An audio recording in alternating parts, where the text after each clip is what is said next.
Elaine Kub is our corn and soybean market analyst this week. As the 2017 harvest winds down, the U.S. Department of Agriculture Thursday released its final in-season estimates on the sizes of this year's crops. The agency increased corn production to nearly 14.6 billion bushels with the help of a record-setting average yield of 175.4 bushels per acre. The USDA's soybean projection was much tamer, with total output lowered less than 1%. We talked with Elaine shortly after the release and asked for her initial reaction.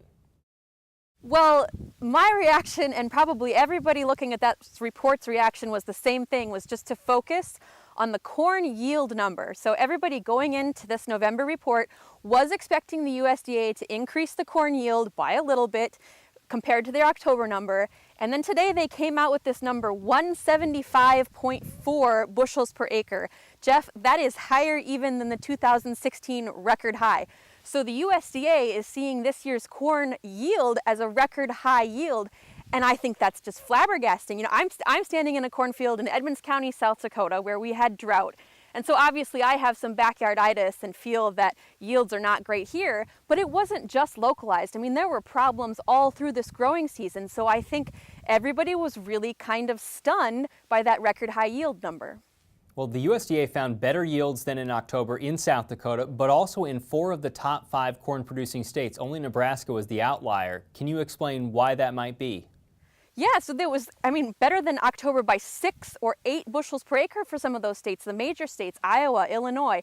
Well, the reason why is when they went out there into the fields and checked the ears, they had high ear weights, higher than in most recent years. Not higher than the 2016 ear weights, but nevertheless higher than they saw in October, and that is what it took to justify this huge yield number. I guess I should have asked, are you surprised that the agency didn't touch the soybean estimate hardly at all?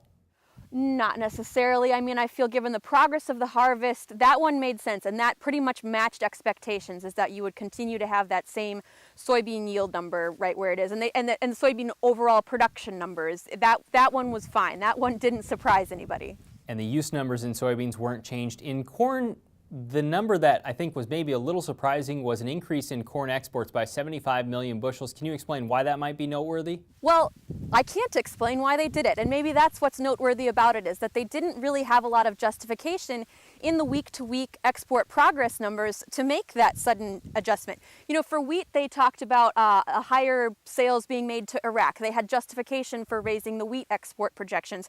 But for corn, there didn't seem to be a lot of explanation for that or justification for that, other than perhaps just the low price. This very low, stable price is perhaps likely to motivate some of our consumers domestically too. In the feed and residual category, they bumped up those numbers too, perhaps just based on this idea that the nice low steady price will encourage some more use. We're talking about an hour after the report was released. What's the initial price reaction to these numbers? Yeah, so like I said, we were all flabbergasted by the big corn number, and then we all kind of sat around and waited and looked at the charts, and the strangest thing happened, Jeff. Absolutely nothing. The corn price is still just absolutely stuck somewhere between $3.45 and $3.50, where it has been absolutely sideways in, just nothing going on for months now, and nothing even on this very strange report day. Still, nothing happened. Down about a nickel the last time we looked before we started here. Do you think it continues a loss into tomorrow, or why do you think it's not going further?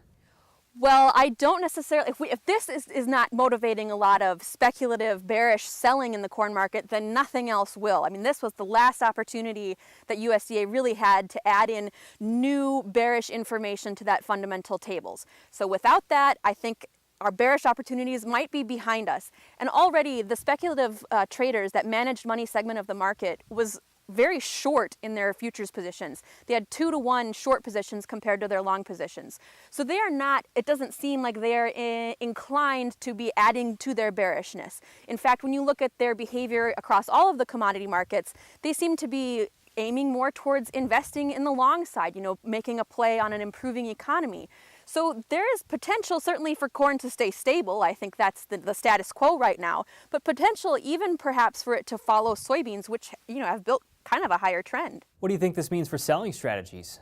I think for soybeans, you look at that soybean chart, and it has taken more of a hit today, sort of unexplained why, but it has taken a little bit more of a hit, but nevertheless, it's fairly stable on a higher trend, and I think it's possible for soybeans to continue back towards their $10 level that we saw in October, especially if we had, new poor weather in Brazil, which we don't at the moment, but that could happen.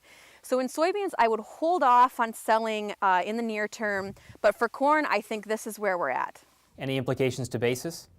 No, I think basis has normalized. So, at the early part of the harvest, when there was the trouble with the river shipping, there were very strange national basis patterns. But now you look on a nationwide basis,